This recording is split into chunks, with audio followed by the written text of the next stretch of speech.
All right, we're on back in the mixer for another week, another episode of Surly Talk Sport, of course, brought to you by the great folks at the TAB.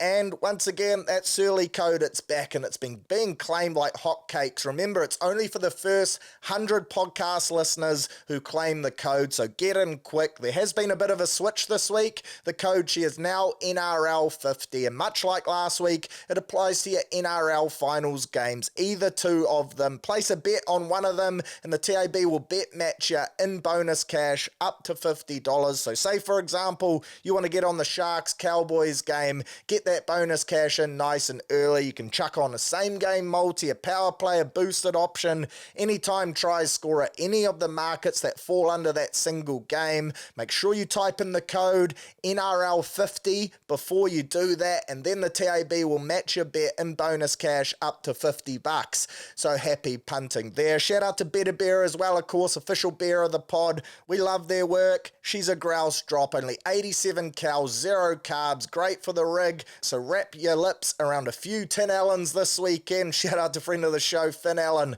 Just remix your name there. Hopefully you enjoyed that one, but she's a great drop. Always a day for it whenever Better Bear is in the mixer, and we thank them for their support. In terms of your weekend chat, had a pretty tame one last weekend. Coupley drinks on your Saturday night for a mate's birthday, but nothing too crazy there. This coming week though, plenty on the schedule, of course. Full-time sports bar announced that that'll be opening up next week. George FM, the old George Sports podcast, we're actually doing a live show at the opening on your Wednesday too, so make sure you get down. I think we kick off at 5 p.m, but stay tuned to social media for more details around that. Navajo Sterling, Finn Allen, both coming in to jump on the pod, so that should be a great yarn. We'll be looking for some interaction from the crowd as well. She's going to be all go, so get bums on seats for that one. You don't want to miss it. Got the VIP opening for that on the Tuesday night too. Can't wait for that place to open. The new home of sport here in Auckland, and you best believe I'll be well and truly making that one my local. Plenty of sport to rip into this weekend as well, so lots to cover off on today's pod. Your NRL finals,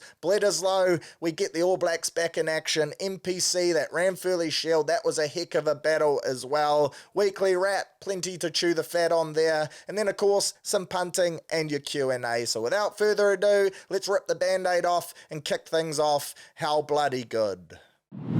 Week one of finals footy done and dusted, and I think there were some pretty obvious signs there that two teams well and truly leading the race to claim the premiership, but we'll touch more on that shortly. First, let's rip into a bit of news from around the grounds. First story to cover off, Jazz Tavanga. Rumours he's off to Manly, not confirmed yet, but lots of places reporting it. A one-year deal supposedly, and if this is correct, then I love this for Jazz. Manly, a quality side, playing finals footy, have plenty of star power, particularly in that backline with DCE, Tommy Turbo and co, but I think their forward pack at times can lack a bit of consistency, especially off the bench. Losing Matty Lodge, he's off contract, looks like he might be heading over to the Super League as well, so they're down a prop already. I think Jazz is going to be a great get for them, and if him and Nathan Brown team up together off the Remu, they could be a huge 1-2 punch. Not sure how they're going to get along. Of course, they've had a couple dust-ups in games in the past,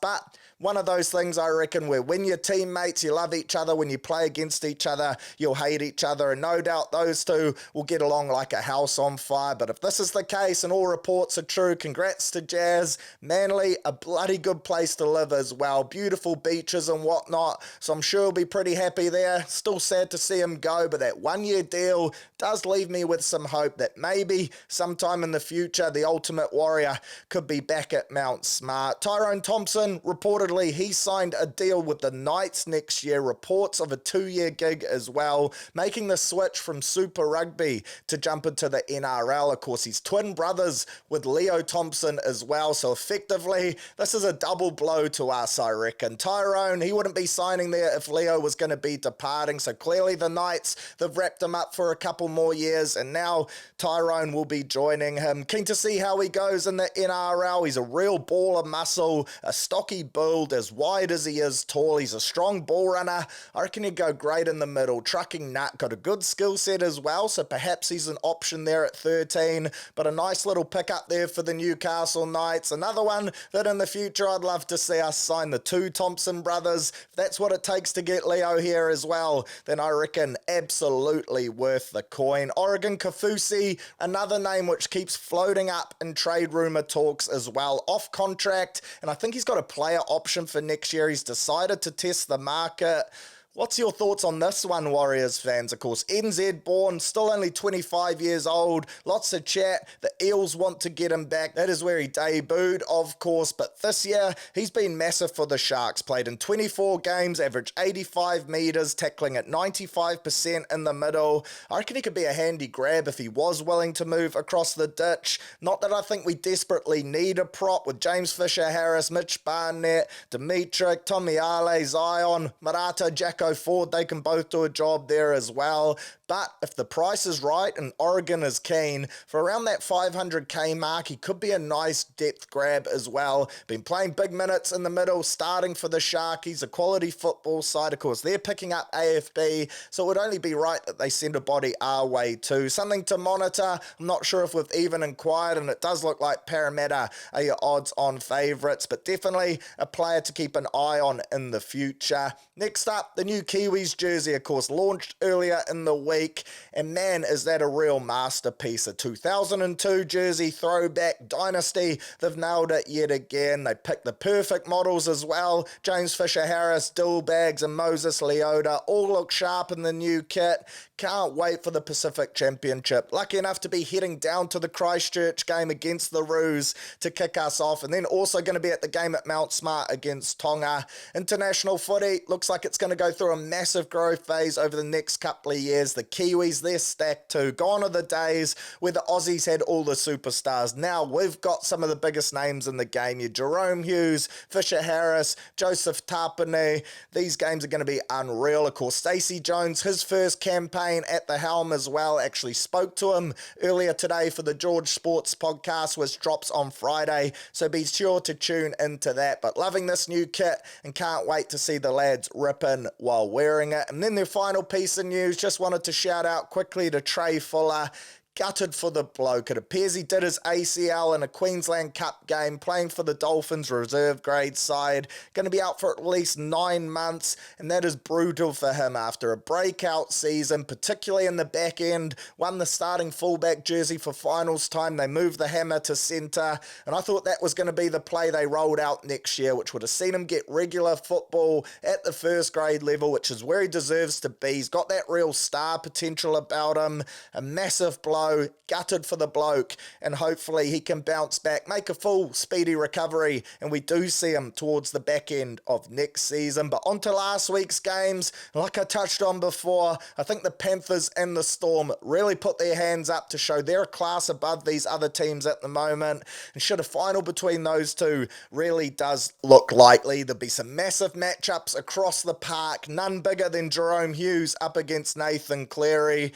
Did get me thinking, a hypothetical question here for Warriors fans, but if you could bring either of Hughes or Cleary to the club for 1 year next year, who would you grab and why? I think in past few years, Cleary would have been the obvious answer here, but Hughes, he's been unreal this season and last year, to be fair. Should win the Dally M. He's carried the Storm to a minor premiership despite not having Cammy Munster or Ryan Pappenhausen for the majority of the season. Those two really struggled with injury, but Jerome, he's been unreal all year round. Then you got the Prince of Penrith and Nathan Cleary, comes back after how many weeks off, laces up the boots and looks like he hasn't missed a minute. Both have links to the club too. Jerome Hughes, of course, proud Kiwi heritage. Then you got Nathan Cleary, who spent so much time at Mount Smart supporting his old man as a player and as a coach. There's no wrong answer there, but I'd be interested to see who Warriors fans would pick to wear the colours for 1 season only. Let me know your answers. Panthers versus Chooks, that was the first game on your Friday night. 30 points to 10 she finished. It was a Penrith demolition, and it started really from the opening whistle. Brian To'o, he crossed in the first few minutes, and from there it was all one-way traffic. Panthers, they were just machine like that. Pack killed the Roosters through the middle. Leota and Fisher-Harris, what a duo they are, and it looks like they stepped up another gear as well. The Bash brothers, once finals footy rolled around. Of course, the Roosters, without Jared Waerea-Hargreaves, without Victor Radley, they had no answer. I'm not sure if those two were available, if it would have made too much of a difference either. Nathan Cleary, what a player he is too. Back after a long layoff, looked like he hadn't missed a minute. He's only played 11 games this year, but every time, no matter how long the layoff, he slots straight back in. There's zero rust on his rig. 2 try assists, 4 tackle breaks, 16 tackles for just the 1 miss. With a bung shoulder, he was throwing himself into everything. 4 from 5 off the boot, 2 forced dropouts as well to go with 107 run meters. A decent knock there from the People's Chin. I thought the Roosters gave him all the time in the world as well. And for me, the key to going a long way to trying to beat the Panthers, not saying it will lead to a dub, but it's one thing you must do if you want to be competitive. You've got to put kick pressure on Nathan Cleary. You've got to get up in his face. The Roosters, for some reason, they didn't do that at all. They just sat back and watched him just tear them to shreds. Couldn't quite work that one out. Other standouts for Penrith, I thought the ghost Dylan Edwards, unreal yet again. 281 run meters, 4 tackle breaks, a massive knock from him. Brian To'o, mentioned him before for scoring a try. He had 213 run meters, 6 tackle breaks, 80 PCMs as well. Man, do I love a post-contact meter stat. And then Isaiah Yeo, take a bow. 230 run meters, 2 tackle breaks, 42 tackles for just 2 missed. The bloke is a unit, and I think so often he's the unsung hero. People just compliment him for being that link player, almost the 5th player in their spine, but he's so much more than that. Not just a good ball player, I think his ball running's really underrated. When he decides to go hard and straight up through the middle, he's bloody hard to stop, and there's been a lot of chat around potentially using him as a proper Origin level. I reckon he's such a quality footballer, old Isaiah Yeo for the Roosters. And look, to be fair, I think the Panthers on this night would have beaten anyone, but they'd be bloody disappointed with this shift, and I don't think they were ever really in this game. The screws got turned up, September footy, and they just couldn't go with the home side. That's now their 10th straight loss to the boys from Western Sydney. Shout out to Connor Watson though, he's someone who can hold his head high. 69 tackles, a nice number from a good looking bloke, and fair to say that's probably not his first time punching out that number, but lots of lads, they tried hard. They were just outclassed in this one, and to be fair, even if they had Walker, Radley, Smith, I don't think they still would have had enough to get the job done. The Panthers, they are just that good. Then on your Super Saturday, first game of your doubleheader, saw the Storm take on the Sharkies, with the Melbourne side getting the dub, 37 points to 10 at home. Storm unreal, Sharkies disappointing. Again, much like the Penrith game too, it started from the opening whistle, literally the first play. Storm kickoff, Will Kennedy gets a hand to it, it goes dead. Munster scores straight away, and that set the tone. Pretty much summed up the rest of the game too. Sharkies just making errors. Melbourne, if you gift them good field position, they will turn it into points, and that happened on so many occasions. I thought Hughes, Munster, Grant all had themselves a day. Harry Grant, his first career hat-trick. Munster, probably the best he's looked all year, running the footy, and he was probably the more dominant playmaker in this game. And that's what I love about this combo of Hughes and Munster. They don't fight for possession. When they can tell that one player's on, they just sit back, play that second conductor role, and let that main guy who's cooking just call the majority of the shots. I reckon they balance their playmaking so well. The Storm, they play a simple brand of footy, but shit, when they get momentum, they're unreal. And I mentioned multiple times this year, I couldn't understand how their forward pack continues to dominate despite not being the best team on paper. Trent Leroux, outstanding. Part of that Queensland Origin wider squad this year. He was a real bolter there. I couldn't see what they saw in him, but I think he's clearly benefited from that environment. Him and Josh King, 2 players that are extremely underrated. They both punched out over 200 metres in the middle. That's a huge lift from them both. And a big up yours to Xavier Coates as well, the only winger from my Wicked Wingers bet not to dot down this weekend. Clearly should have backed in the brick, but it is what it is. Melbourne, just ready to go. They deserve this week off, as do the Panthers, and to try beat either of those teams off the back of a rest is going to prove bloody hard for the Sharkies.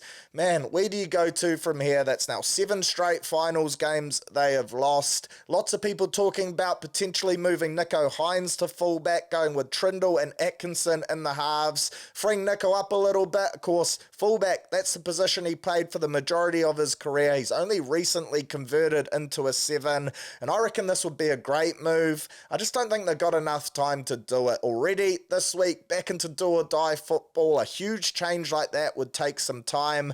I do like it though. I think Trindle, old Tricky Trins, he should be running the show, taking a bit of weight and pressure off Nico's shoulders. He's such a quality footballer, Hines. He cops so much shit in the media, and I think a lot of it is undeserved. Would love to see him come out this week and silence the haters, but I do think next year it could be a switch that Fitzgibbon should look at. Hines deadly at the back and just allowing him to pick his moments, ball play on both sides, alleviate some of the leadership and the pressure off him. I reckon he would go great guns. Cowboys Knights, Cowboys 28 points to 16 victors in that one. Kalen Ponga, probably the best individual performance I've seen in a losing side. The bloke is a freak. At the same time though, I don't think he can play any better than that, and that to me clearly shows with this Knights team, I don't think he's going to win a premiership there unless they make some drastic signings to their roster, which I can't see them doing. KP's on so much money, it kind of limits them in a way.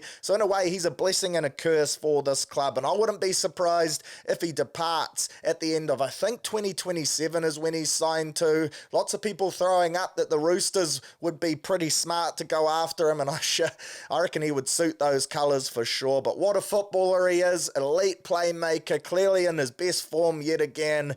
Man, tough to see them lose off the back of his performance, but just goes to show a better team will beat the best individual on the paddock sometime. Shout out to the Cowboys. They've turned up the notch over the last 4 weeks too. They haven't lost in their last 4 straight games. It looks like they've really peaked their run perfectly. I thought Kyle Felt was great. Scored that first try off an intercept. That was a nice early tick. 293 run meters he finished with, and he made some big plays throughout this game as well. Shit, he's way too good to be heading off to Super League, surely. Then you got the Drink, old Scotty Drinkwater, 222 run meters, a try assist, and that spine of theirs on their day can go with the best of them too. Love watching Tommy Dearden play. The bloke is tough as shit. He certainly screams that Queensland spirit. And then your final game of the weekend, and this one was the game of the round for me. Manly 24, Doggies 22. Not sure how Manly won this game, to be fair. The Dogs, they dominated for 60 odd minutes. The crowd was going crazy. Shout out to that Doggies fan who was calling Ruben Garrick a wanker every time he lined up a kick. Pretty grubby stuff. He was obviously sitting right next to the TV microphone as well. He was relentless, but clearly it didn't rattle old hot boy Garrick. He was great off the tee all night. The Dogs, they dominated for the majority, but when push came to shove, this Manly side just stood up, led around by their skipper and Daly Cherry Evans, and they came home on the foils, screaming back in the second half to get the dub. They scored some great tries in doing so as well. That game winner from Tolu Kola, that was unreal. It took some balls too. They ran the ball on the 5th tackle on just behind their own halfway line. DCE thought he saw a gap, played a nice inside ball to Turbo, who had been pretty quiet all game, but clearly he was struggling like shit. I saw he got a second cortisone injection at halftime, and clearly that one must have really hit the spot, because I thought his second half involvements were much better. I think it was first half when Crichton scored that try, you could tell he was in a bit of pain. He didn't want to dive on the ball and risk doing more damage to his shoulder. Second half though, really got into his work, injected himself through the middle here. Nice little line break, then played it off. They moved the ball nicely out to the speed man in Canicola, and man, did he make something happen from nothing. This bloke is a weapon.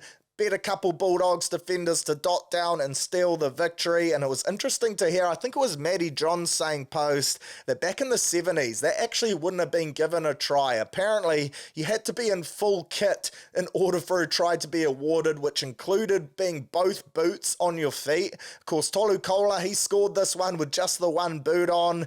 Imagine that, your season ends in finals footy as a result of a defender grabbing your boot as you bet them in a tackle.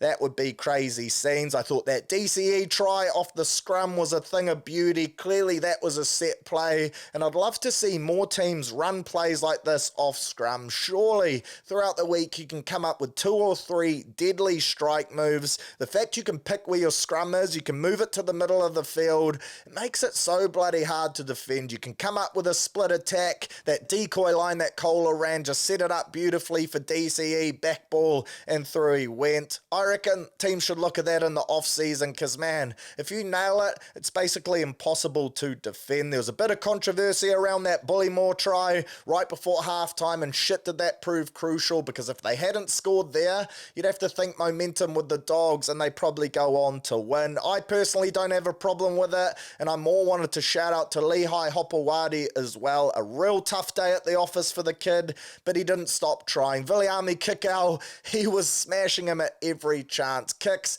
leading the kick chase every time. Lehigh, for some reason, kept running at him. Clearly they targeted going at him here, and I'll be interested to see if the Chooks do the same this week. No doubt that will be high on Trent Robinson's hit list, but well done to Lehigh. Every time he just shook it off, got straight back up and continued to roll the dice, and this try was the ultimate testament to that. Man, is he a talented young player. For Manly, standouts for me, DCE, elite. Scored a try, had an assist, also kicked for 537 kick metres, and when his team were under the pump, at times they were struggling to get out of their own end. This Bulldogs line speed and defence was so aggressive, but DCE would just pop up on the 4th or 5th, rack off about 60 metres with his boot to get them out of trouble. I thought he was great. His judo chop takedown of Joshy Curran, I didn't know he had that in him either. The people's neck, turns out he's got a bit of go and aggression about him. Real David versus Goliath stuff right there. Took him down with ease, so maybe you shouldn't mess with old DCE. Tommy Turbo, he was brave, ended up with Manly's top run meters, 187 for this game. Hamole Olakawatu, he was exceptional. What a beast he is. His matchup with Kikau was mouth-watering. Both clearly wanted to prove a point. They went at each other, 2 aggressors, both lethal with ball in hand too, but I really enjoyed that one, and I thought Hamole was unreal. For the Dogs, Reid Marnie got through 62 tackles, but at the same time, I actually thought he cost them the game in a way. He just went over the edge, lost the plot a little. Of course, he plays on a fine line, known as a bit of a grub, a pest, likes to get up into people's faces, bit of an agitator, but I thought he lost the plot at times, gave away a couple stupid penalties, which helped give momentum back to Manly, so I think that's something he needs to look at in his game. Burden, he was great, over 500 kick metres for him too. Kikau, like I said, he was elite, and then shout out to Skelton as well, coming in for Addo-Carr, had a game-high 214 run metres with a try. He's a good get for the Tigers next year, a big body and a real bruiser. Overall, a good year for the Dogs. They'll be disappointed to lose that one, but to go from 15th last year and finish on 7 wins to then roll out into 6th this year, 14 wins, literally double. That's a great turnaround. You add in guys like Satili Tupanua, maybe Taukiaho coming there next year. Both of them great gets, and I can only see this Dogs team being better for the run. I do think this whole Josh Addo-Carr situation must have had an effect on their build-up as well. Heard a few Dogs fans claiming that they actually should have won this game because Joshy Addo-Carr crossed the line earlier in the week, which was a bit of a giggle, but a tough loss to swallow for them. No doubt they'll be stinging, but on reflection, after the dust settles, I think this year has been a success, in my humble opinion. So on to this week we go. Finals week 2, of course. Storm and Panthers, their feet up on the couch, watching these other 4 sides bash it out to see who earns the right to play them. Friday night, Sharks versus Cows. Cowboys, they will be looking to make the trip to Sydney, but turns out it's not as straightforward as that. The 2 direct flights from Townsville have already been snapped up by keen Cowboys fans. The team actually hadn't already booked their seats, so they're in a bit of trouble here, a little bit of curry. They're going to have to charter a flight, it appears, and they actually did that a couple weeks ago to get to Sydney for a game as well. well, so expensive times for the club's owner. Otherwise, chuck the lads on a bus, 23-hour trip, which is a bit of a stitch-up, but nothing better than some bonding amongst your mates.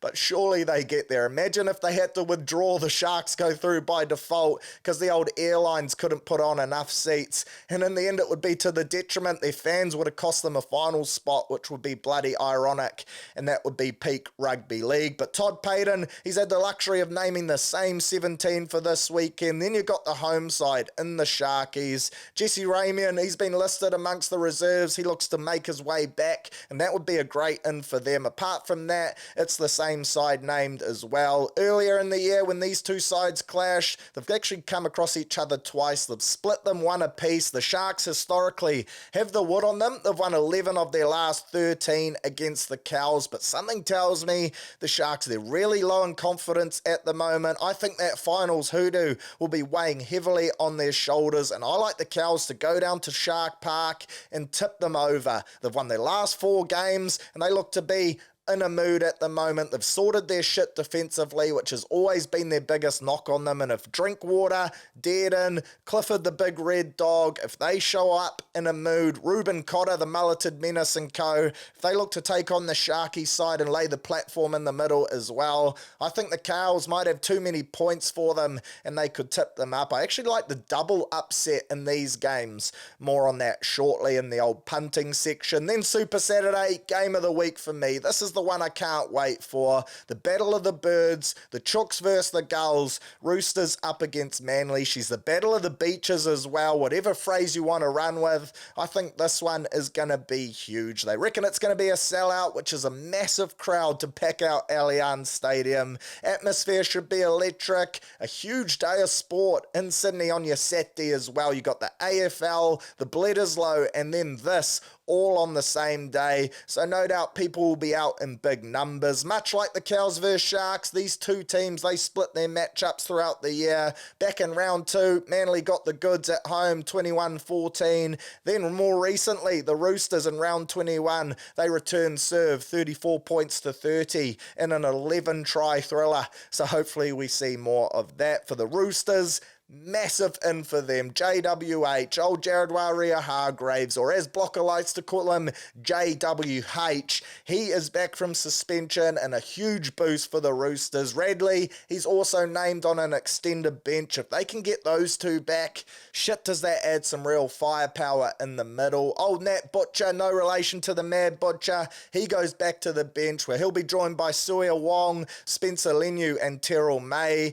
That is a strong bench and potentially where they could have the upper hand on Manly. For Manly, they roll out with that same 17 that got the Chockies last week. Unfortunately, Jason Saab, the old Saab Marine, the quickest man in the game, unavailable with that ankle injury. Tommy Turbo, he's named, clearly far from 100%, but I think he is ready to go. Another trip to Cortisone City where the grass is green and the girls are pretty, and he will be ready for another big shift. The battle in the middle for me, that is going to go a long way to determining this one. Waerea-Hargreaves and Collins up against Lodge and Paseka, 4 huge bodies that'll be looking to lay the platform. Mentioned before, I reckon the Chooks have the better bench. It's on guys like Bullymore and Brown to really try lift here and even that one out. On the edges, there's some world-class players for both sides. Crichton, Homole Olakawatu, both have the potential to be the difference maker and both in career best form. I think Manly will like their advantage in the halves, particularly with their long kicking game. Sammy Walker, of course, unavailable. That's his biggest strength for this Roosters side. I think Carey and Sandon Smith really struggled in that area last week against the Panthers. So I think DCE and Brooks will look to kick them off the paddock. Old DCE in particular. The battle of the fullbacks, that's going to be juicy. Keen to see what the Chooks have up their sleeve for targeting Lehigh and Talau as well. You'd have to think plenty of nudges will be going their way. Crichton looking to mimic what Kikau did. And then you got two of the biggest wingers in the comp in Tupou and XL Domi up against two pretty experienced young lads there on the sting for the Gulls.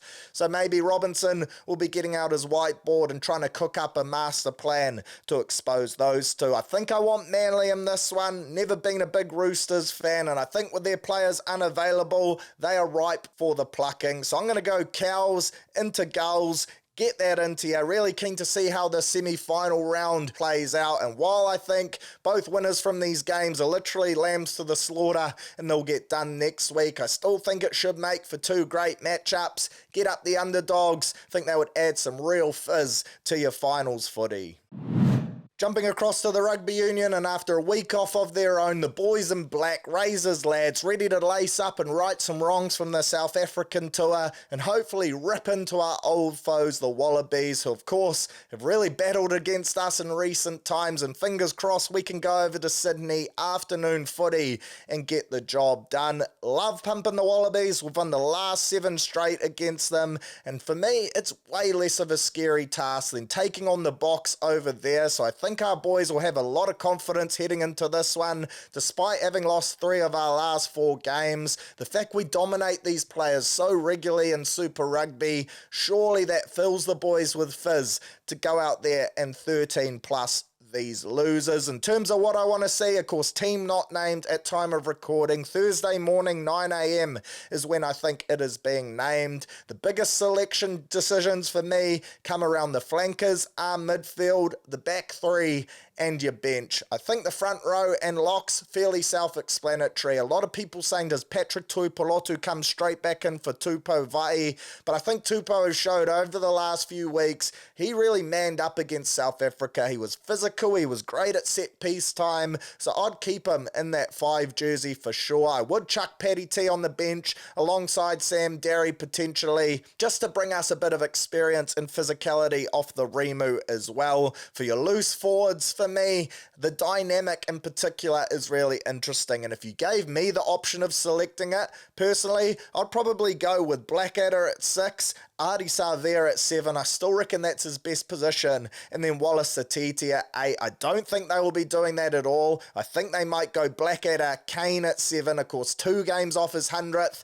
If he gets them against these 2 games in the Wallabies, then we can set him free for the end of year tour, bring in a Peter Lakai. That's what I would be doing, and then I think they'll go with Ardie at 8. There is potential that they start Wallace at 6 and run back that same trio that started against the Springboks a couple weeks back. I just have this feeling Razor loves Blackadder, and they might think that Satiti brings more impact off the Rimu, which I do agree with as well. So perhaps if we're chasing that perfect 80-minute performance, Blackadder to start, Wallace to come on for him at the 50-minute mark, that might be the direction they go with. But they're all great options there. You got guys like Kelly Daltons, Luke Jacobson, Samapeni Finau all trying to push their way into the starting side, or even the 23 as well, so lots of competition there. For the midfield, this gets really interesting, and I forgot to mention the 10s as well. That's interesting as well. Do they go back to Bodie at the back, because Will Jordan did struggle there a little? Personally, I'd like to see him start there. We need to invest in him in order for this next World Cup,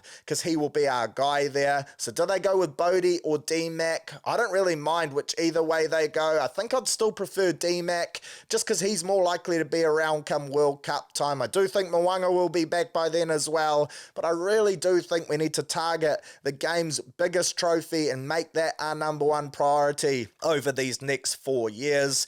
Midfield, Geordie, he's a lock for me at 12. You have to have him starting. He's been exceptional, and he does so much for this side. His ball running, his ball playing, gives us another kicking option as well. Great distributor, tough as nails. So straight away I chuck him in. He's a vice captain as well, so he's crucial for our leadership. In terms of who wears the 13 though, I'd love to see a change here, and personally I'd probably go with Billy Proctor, but the fact he played last week suggests to me that he's probably not in the equation. So if you take that selection away, I'd like to see them go with Anton Leonard-Brown, then push Rico to a wing, Caleb Clark on the other if he's fully available. I'm still of the opinion Rico Ioane, his best position at international level is on the sting. Then we could roll out a backline, let's say, of Cortez Ratama at 9, D-Mac or Bodie at 10, Geordie Barrett at 12 with ALB, Rico, Caleb Clark, Will Jordan at the back, then either D-Mac or Bodie on the bench with Noah Hotham and another outside.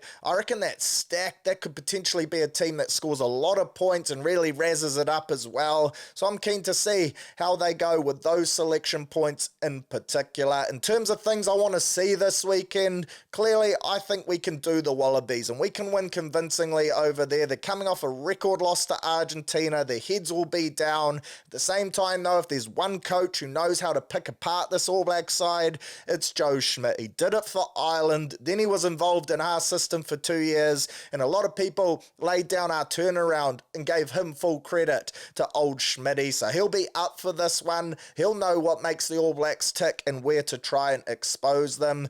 I want us to play our game though. I don't think we have that forward pack that can bash and crash and dominate. I do think we can dominate the Aussie pack, but when we take on sides like South Africa, France, Ireland, we're not going to be able to do that and have our way with them. So I'd like to see us use the ball a little more. Of course, you got to lay a platform, you got to truck nut for large majorities of the game and get front foot ball, but I think we should look to play out the back a lot. Really try stretch teams, use our skill set in the pack to get us through to edges and allow our backs mismatches, opportunities one-on-one to really show off their talent. The most important thing I want to see us do though is kick less, and these contestable kicks are really doing my head in. I'm not sure why we roll them out when clearly that is not a strength of ours. I saw a stat, we kicked 17 times against South Africa, contestable nudges, we only got the ball back once. That is wasting a shit ton of good ball in my opinion. Our forwards work so hard to get us in good positions,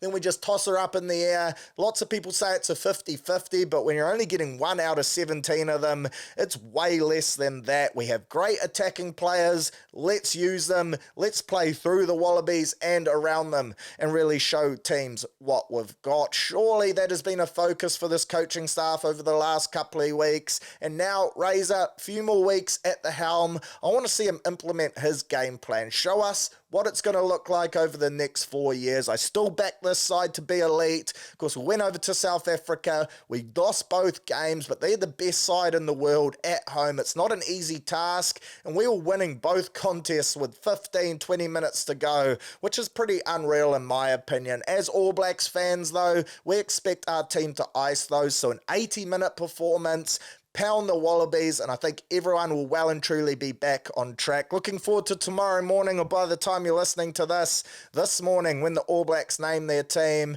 Not expecting too many changes, but there are a few positions of contention there where whoever gets the opportunity really has the chance to put their hand up, lock themselves in for that Northern Tour where there's going to be some huge games. So looking forward to it. Jumping across to your NPC, another great round last weekend. The Shield Challenge, that had to be the highlight for me, seeing a packed out Lansdowne Park. Atmosphere sounded unreal. You could hear the crowd riding every big play through your TV screen. The sun was out. Apparently kids got in free. That is what NPC footy is all about. And I heard the other day the New Zealand Rugby CEO saying the NPC, she's not fit for purpose and they're going to have to reassess it. That right there was a testament as to why it's the greatest provincial competition and the greatest competition in rugby, in my humble opinion. Can't get rid of the NPC. I reckon we flip it and invest more in it. But I actually got a question around that, which I'll touch more on in the old Q&A. But Wellington, they were up for it, bought their best, and they were into this one. Tasman, they literally didn't have a line out for 60 minutes of this game after they lost Strange and Quinton McDonald. But clearly the Shield just forced them to go that extra level, and they still found a way to get the job done. Welly couldn't ice their opportunities. Tasman, they were clinical in theirs. A couple standouts for me, that young winger, Taumofalau, elite finisher this bloke. Saw him score a couple beautiful tries on the sting for the Moana Pacifica in Super Rugby. Got the ball at the end there with nothing on, beat a few defenders and scored the game-sealing try. He looks to be an elite talent. I thought Tim Sale, friend of the show, ex-Northcote lad, so extremely biased. But man, he was a workhorse. You could see him just flying around the paddock. Their whole loose forward trio, to be fair, really did did empty the tank. And then last but certainly not least, Big Jim Tavatavanawai. What a player he is. I said last week, wouldn't look out of place in a black jersey. Ball in hand, has to be one of the hardest blokes to stop one-on-one in New Zealand rugby. He's built like a brick shithouse. And then on defence, he's like having a third flanker in the mixer. Might rename him Old Jackal Tavatavanawai. He loves a steal, so hard to get off the ball as well, and he came up with some crucial turnovers that wrestled back momentum for Tasman at key times. So on Tasman March, the only undefeated team remaining in the competition, got a brutal draw coming up, including 2 Shield challenges. They actually kick off their Storm Week this week, so they got Otago away on Saturday, Auckland at home on the Wednesday for the Shield. That's Auckland's second challenge in 14 years, so they will well and truly be up for that one. And then they got Taranaki on the Sunday at home just 4 days later, also for the Shield.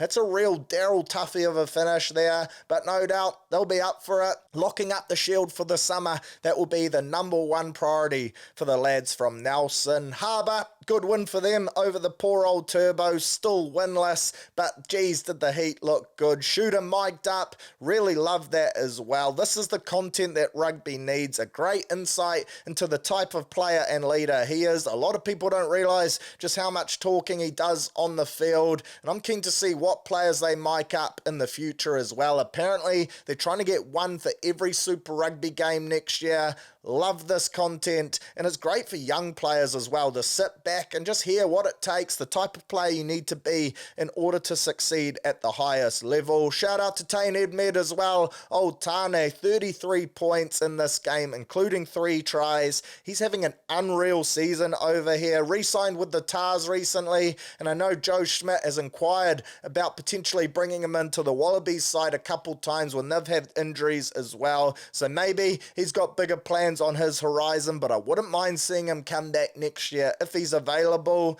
Saw him out on Saturday night as well. Seems like a good bloke, enjoying himself here. So hopefully he can return to the Harbour Heat in 2025. Your other big results from last week, Bay of Plenty pulled off the upset at home over Taranaki. Tipped that one out too. Juicy odds there, so I hope you got on. They're a good side, Bay of Plenty. Can't understand why they continue to be underestimated. They're coming in third this week, and their game against Wellington is going to be massive. They're paying huge odds as well. Bit of a spoiler alert there. Speaking of upsets, also tipped out Waikato, but I had them 1-12 over Hawke's Bay. Turned out to be a pantsing. 50 points to 5 it finished. D'Angelo Leilua, he put on a clinic. Mentioned Tane with the 33 points. I think D'Angelo finished with 35. Just goes to show how much of an effect losing the Shield can have on a season. Hawke's Bay, they looked gutted, defeated, a bit out of puff. They showed up disinterested and paid the price at the hands of a handy Waikato team. On to this week, key games for me tomorrow night. Hawke's Bay versus Taranaki. That should be a good one. Saturday, we get treated to 3 games before the All Blacks games. 4 games of footy on a Saturday, then roll that into Chooks versus Manly. Gotta love that. Northland versus Harbour kicks us off. Harbour started their Storm Week, but they aren't in a position to rest players. They're sitting in 9th, hot on the heels of finals footy and needing to beat teams that are sitting below them. An interesting battle in this one too. Shooter up against his future brother-in-law, Jeremiah Murray, the winger for Northland. He's engaged to shoot sister, so no doubt there'll be a bit of sting if those two come across each other in a couple collisions. Canterbury versus Counties. Counties on a nice little win streak. They'll be looking to go down to Christchurch and pull off the upset. Welly versus Bop.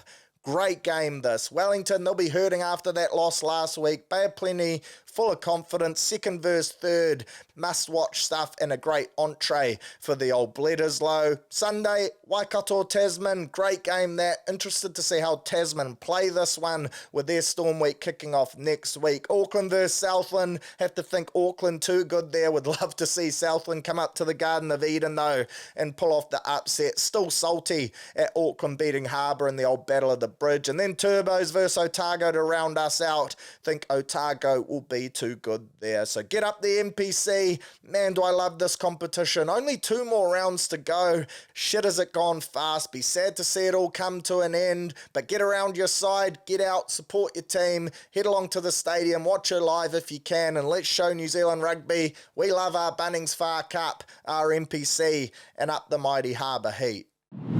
Right, weekly wrap time, plenty to tuck the teeth into, so I'm going to gloss over these pretty quickly before we get into your Q&A. Always wary of how long these pods take, but really appreciate your ears. Let's tuck into the NFL. Only 8 unbeaten teams remain after 2 rounds, 5 from the AFC, 3 from the NFC. Last week, there were some pretty crazy results. Upsets aplenty, made for a nightmare on the old Carmichael punt. In fact, I think at least 6 underdogs saluted. If you had that multi, man, you'd be buying a new house. That was literally crazy. Unfortunately, some big injuries last weekend as well. Christian McCaffrey, news came out, he's been placed on IR until week 5. Drafted him number 1 in my fantasy as well, so I'm well and truly tucked there, and no doubt he went 1 in most fantasy leagues too, so tough times right there. Pacheco, he's out for KC for at least 4 weeks too, so they've brought in ex-Browns legend Kareem Hunt, managed to pick him up off the waiver wire nice and quickly there, so hopefully he comes through. But sad to see Pacheco bow out. He'll be a big loss for the defending champs. Justin Jefferson, he left the game in the 3rd quarter for the Vikings with a leg injury, so hopefully he's not out too long. That 97-yard touchdown he pulled off into a gritty, that was some smooth stuff. Deebo Samuels, he's out for the Niners too, as is Cooper Kupp for the Rams. 3 elite receivers all bowing out with injuries. And then the biggest one for me, the most talked about anyway, had to be young quarterback Tua Tagovailoa, unfortunately picking up another head knock in Miami's loss, blowout loss as well to the Bills. That's his 4th concussion of his career, 3 in the NFL, 1 at Alabama, and shit, you'd have to think the amount of head knocks he's taken as well. Those are the 4 we know about. I'm sure he's copped a couple more than that. Apparently he's going to be out for 4 weeks at least. Many people saying this could be the end of his career as well. Only 26 years old. Is it worth continuing to lace up, put your body on the line when you've already made yourself good money? At the same time, it would be gutting to see such a promising young career get pulled short at the hands of concussions. So fingers crossed he can make a recovery and come back. I think those 3 concussions were all around the same time a couple years back. Didn't have one last year, I believe. So maybe there is some optimism, a bit of rest. He can come back, shake it off, and lace up the boots again. It was pretty sad circumstances too. Really didn't need to take the tackle in this one. He was rushing, if you missed it, went on the run to get the first down, pulled off the yardage, so he already had it. Should have taken a knee, decided to take contact on the way down. Bit of a shot around the helmet, and that was all she wrote. So fingers crossed he can get back out there for sure. Some huge games this week. Picks of the bunch for me, Monday 5 a.m. Eagles up against the Saints. The Saints, they've been the surprise package. Eagles went down to the Falcons last week, so that should be a great matchup. Chargers, they're up against the undefeated Steelers at 5 a.m. as well. That'll be a goodie. 8 a.m. Lions, Cardinals, great watch. Lions, close loss last week. They'll be disappointed. Cardinals, Kyler Murray and co. really turned it on. Their young receiver with a breakout performance, which you love to see. Then you got the Ravens going up against the Cowgirls. Ravens winless, 0-2. Not many people would have predicted that. Cowboys got embarrassed at home last week as well, so they'll be out with a chip on their shoulder. Both teams really need to win this one to stay in touching distance at the top of the ladder. Chiefs, Falcons, that'll be a great matchup. Chiefs got lucky with the dub last week. A bit of a controversial call, but then up steps the man of the moment, Patrick Mahomes. Game-winning drive, as he does so often. 26-25, they beat Joe Burrow's lads. So some huge games this week. Early in the season, but results early doors can have big results come the back end, and it can be the difference between making the playoffs for some teams or where you play your playoff games as well, which in the NFL can make such a big difference. The weather, the conditions can change so much between states, so a lot of these teams want to get back in the winner's circle, that's for sure. Breakers, Saturday night, they kick off their NBL campaign up against the Brisbane Bullets, and I think it's a bit of a magic round setup over in Perth with all teams playing there. Could be completely wrong, but looking forward to seeing the Break show back in action this year. Liverpool, the greatest football club in the world, you'll never walk alone. Clearly, we sacrificed the Premier League win against Nottingham Forest, which I was gutted to see at the time, but it was for a bigger chip, the old Champions League. A big result this morning, Wednesday morning, AC Milan 3-1. We pants them. A great win on the road. And saying that, we need to bounce back this week in the Prem up against 11th placed Bournemouth, and I'm confident we will as well. Other key games this weekend, West Ham versus Chelsea. Fulham, they take on third place Newcastle. They've been a pleasure to watch. They score some bloody entertaining goals. United, they take on Crystal Palace. Hopefully Palace can pull off the upset there. And then on Monday, probably the game of the week to be fair, the big one, Man City up against the Arse. City versus Arsenal, first versus second. That should be a doozy on your Monday morning. And then finally, a quick shout out to Kiwi fighter Aaron Toe. Unfortunately, Dana White Contender Series couldn't get the job done against a silky American opponent in Smith. That Smith, only 22 years old, apparently ex-college footballer. He was the real deal, could throw hands, he was explosive, good on his takedowns.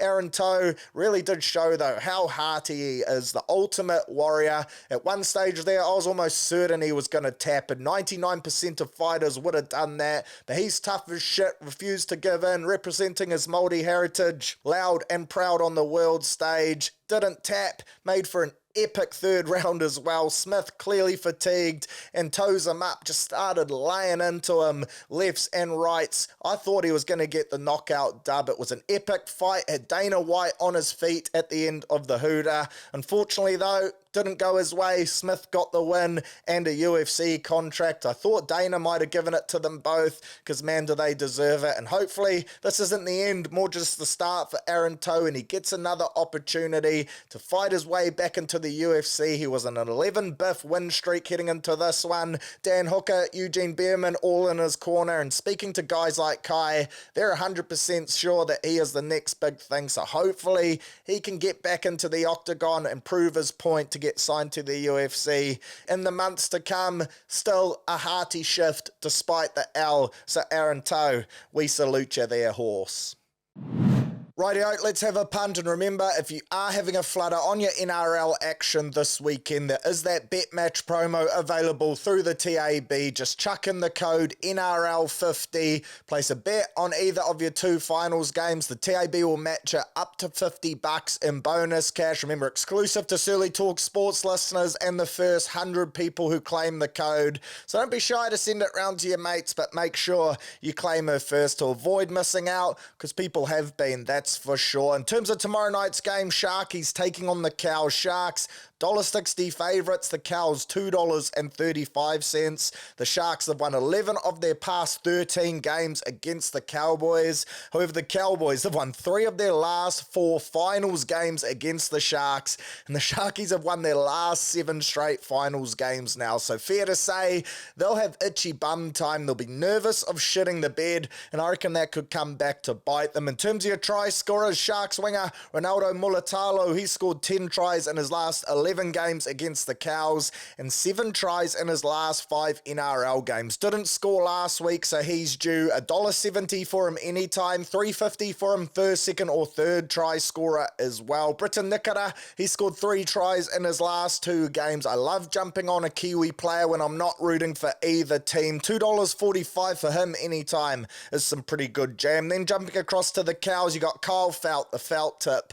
Love having a flutter on him. 12 tries in his last 7 games. He's been the first try scorer in his last 2 straight, and he's also scored first, second or third in the last 3 games. He's paying $1.70 anytime, $8.75 first, and then for first, second or third, he's paying $3.75 as well. Add to that, the Sharkies, they're conceding 46% of their tries to right side attacks, so I love the Felt tip here. I'm going to take him up on all 3 of those options as centre partner. Also a good shout too. Valentine's Day Holmes, 4 tries in his last 4 games, didn't score last week. $2.45 for him is good shopping. Then you jump across to the other sting. You got Murray Taulagi on the other edge, 4 tries in his last 3 games, $2.25. He's a good shout there too. I reckon there's going to be a few tries scored in this one, so for your same game multis, I reckon there's chances to get green ticks on bet slips for sure. Remember, place a same gamer, misses by 1, the TAB will refund you in bonus cash up to $50. For this game, I like that try bet. Either team to win 1 to 12 points into the felt tip and Ronaldo Mulitalo, $5.03. I reckon that's pretty generous odds for something that I feel quite confident about. Your boosted options for this game is Felt and Holmes, both to score anytime. That's been boosted up to 6s. Love that too. Remember that right side stat I just rattled off? That suggests these two are both a good shout. Then for your Sharkies boosted option, Mulitalo anytime Sharks 1 to 12. That is also a good punt. The power plays that caught my eye, any 3 of Mulitalo, Felt, Katoa or Taulagi all to score at $2.70. Sorry, any 3 of those to dot. Love that. And then I also like scores tied at the 60th minute for a real Ivan Leary option, paying $21, makes the in-game betting pretty bloody interesting. Super Saturday, you got the Chooks taking on the Manly Gulls. Roosters $1.62, Manly $2.35 outsiders. The Roosters have only won 2 of their last 8 finals games, so they're low-key getting a bit of shark syndrome about them as well. Manly, they've conceded 118 points in their last 4 games. Remember, Roosters best attack in the comp in the regular season, so this screams to me that there could be points aplenty right here. James Tedesco, he'll play his 250th NRL game too to make this one even more significant. Roosters centre Joseph Suaalii, he's also kicked 22 goals from 22 attempts at Allianz Stadium. The bloke doesn't miss at home, so if you want to get on those markets of him to score 10, 12, 14 plus points, a nice little single player betting option right there, then that's a good shout. I think he scored in his last game against Manly as well, so if he can grab himself a meaty and then go up in 2s, surely he hits some of those milestones. For your try scorers, let's start with the Manly Gulls. Roosters, they're conceding 45% of tries to left side attacks. Lehigh, tough day at the office for him last week. He didn't salute for us, but I'm not ready to give up on the young fella yet. He's from great rugby league stock, $2.02 in a 2-game drought, but prior to that, he was on a massive meaty streak. So get up the hopper. I'm going to back him. And Tolu Kola, the hero from last week, he scored in his last 2 games and also in 1 of 2 of the previous clashes against the Roosters as well. He's paying $2.75. Tommy Talau, he scored in both games against the Chooks this year. He scored in his last 2 straight, 12 tries in his last 13 games as well. $1.98 for the part-time Potter. I reckon get around old Tommy T. Turbo, battling a little. Didn't score in either of his 2 games against the Roosters this year as well. Doesn't look fully healthy, so for me, he's a bit of an avoid, but if you want to roll the dice, he's paying $1.98. Then jumping across to the boys from Bondi, Dommy Young scored in both games against the Gulls this year. He scored 5 tries in his last 5 games, but he's on a 2-game famine. $1.64 for him just to bag 1. And then Teddy, he scored in both games against Manly this year. He scored 3 tries in his last 2 games. He's paying $2.05. He's a must get on for me. So my same game multi for this one. Again, I'm rolling with that either team to win by 1 to 12. I reckon it's great insurance. You're just banking on it being a close game. And then I'm going Lehigh into Teddy, $7.24 right there. Your boost for the Manly option, DCE anytime Manly to win. I think DCE's only scored in 1 of his last 5 games. That try he scored last week was a doozy. Personally, I think I'm going to avoid that one. Dom Young and Teddy anytime, though. The Chooks option at $4.20. $4.20, one for the Stoners right there. Don't mind that. Your power plays, I've gone straight juicy in this one. I love these options. We get a winger to score first, and then you can flip it with another player. Shit, do they return lucrative odds. Dommy Young first into Teddy anytime at $19. Love me a bit of that. And then Tommy Talau first try scorer into Hamole Olakawatu anytime, $46. That's worth a fiver. You never bloody know. In terms of my NRL multi for this weekend, I'm going to roll with the double upset multi. Cows and Manly 1-12. Both to get the dubs there, $11.55. Yes, please. And then the safer multi for me is just either team 1-12 for both of those matches, $2.86. Pretty decent value right there. Jumping across to the 15-man code, Aussie, $4.60 underdogs at home, taking on the All Blacks, $1.17 favourites. Aussie, they haven't held the Bledisloe for 22 years now. The All Blacks have won our last 7 straight against the Wallabies. Last lost to them back in 2020. We've played those losers 21 times as well at Accor Stadium, which of course is where this game is going down. We've won 13 of those. Aussie, they haven't beaten us at that venue since 2015. Last time we played them there, we smoked them 43 points to 5. Both teams coming to this one in pretty average form, to be fair. Wallabies off a record loss to Argentina. We've lost 3 of our last 4 tests, so she's hardly vintage footy. Carl Dixon of England, he'll be the man in the middle with the whistle. He's been in charge of the All Blacks 3 times in his career, and great signs for us. We've won all 3, including that game last year where we bet the Wallabies in the Sistema lunchbox. Sean Stevenson on debut, dotted down for a meaty. Fuck, was that a good day for Surly followers on the punt. We were on that bloke all over the show. We bet them just 23 points to 20. Real beesdick stuff. Hopefully it's a bit more convincing in this one, but a great omen to have old KD at the helm. Of course, team not out at time of recording gets announced 9 a.m. Thursday morning, but I like the All Blacks here to get the dub, and I like us 13 plus. Aussie will be stinging, there's no doubt about that, but so are we, and I think we saw in those first few games of the Rugby Championship where the Wallabies hosted South Africa. There's levels to this. The Box put them away comfortably, so I'm hoping that we can do the same after just going down to the Springboks by a combined total of 10 points across those 2 games. So I'm going All Blacks 13 plus at $1.75 for your try scorers. Afternoon footy in Sydney. I think there's going to be plenty of points. If Caleb Clark is on a sting, I like him. Cody Taylor for a rolling maul bet, always a good shout. If you remember back to the preseason futures prior to the Rugby Championship kicking off, I also had a lazy flutter on Artie Savia to be our top try scorer at lucrative odds. As a little side investment, I'd love to see Artie dot here, running in those wider channels. I think him or Wallace Satiti is a good option to cross the line at something that'll pay a little bit more than your wingers or hookers, that's for sure. Get up the ABs. Then onto your MPC. This is where I do my best work, in a rich vein of form at the moment. Tipped the perfect week last week, so that was a lucrative shift in the old Bunnings Far Cup. This week, we look to bounce back and do it yet again. Hit some same game multis. If you're not getting on those Harbour wingers, I said they're walking green ticks. Sophie Mucker, K Banks. If you're not betting them each week, go for an HIA. You really don't understand football. Then we had Bay of Plenty and Waikato saluting for some nice underdog dubs as well. This week, Friday night footy, Hawke's Bay versus Taranaki to kick us off. And this is a bloody hard one to pick, to be fair. Hawke's Bay, $1.67 favourites despite getting towelled up last week. Taranaki, they're a good footy side, and I can't understand why they're paying so much. So I'm going to back them in, but on an alternative line of plus 7.5 at $1.50. I don't mind either team to win by less than 7.5 points. That try bet as well at $2.35. Some decent odds there. Super Saturday, Northern 360, Harbour $1.25. I think Harbour win for sure. Not sure on the margin though. Think it has a potential to be a 1-12 dub for the lads, paying $2.70. So I reckon that's a good play for your try scorers. Got to get on the outsides. The old Bermuda Triangle. Give the ball to these 3 and it's good night nurse. Mucker, Banks, Shooter, chuck Moses Leo in there as well to make it a quad.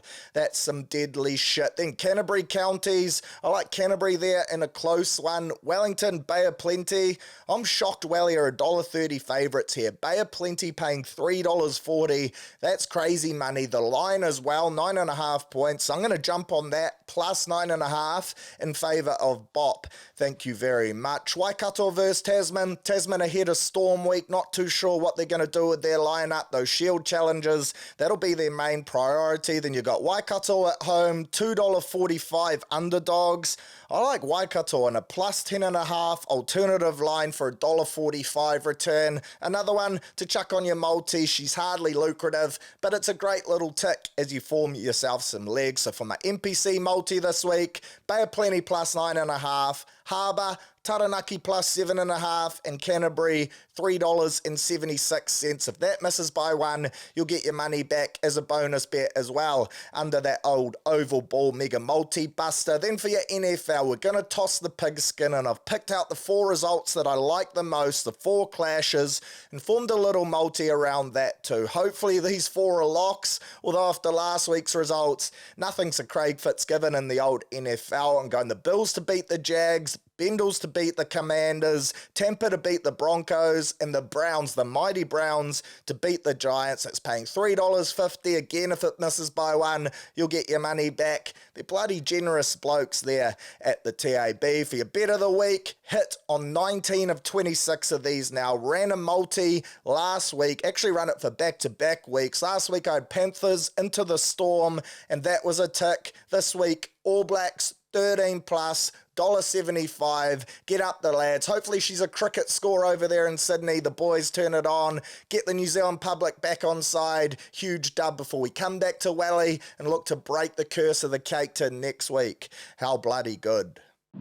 Right, that's us for another week of Surly Talk Sports. Once again, TAB, appreciate ya. Better bear, you're absolute legends. So get around those if you want to and you're that way inclined this weekend. Enjoy the sport. There's so much action going on. If you're in Auckland, would love to see you next Wednesday for that George Sports Potty live from Full Time Sports Bar. More details to come. I'll be sure to keep you updated on the old Surly Talk Sports social media. Enjoy your NRL. Fingers crossed for the double upsets. That would be a nice lucrative return for us. If you're having a punt this weekend, then hopefully it's green ticks on bet slips. Get up the All Blacks, get up the mighty Harbour Heat, and I'll catch you back here, same time, same place next week. Hopefully the first show from Surly Studios as well. Fingers crossed that'll be completed, so things might look a little different. But catch you then. Go well.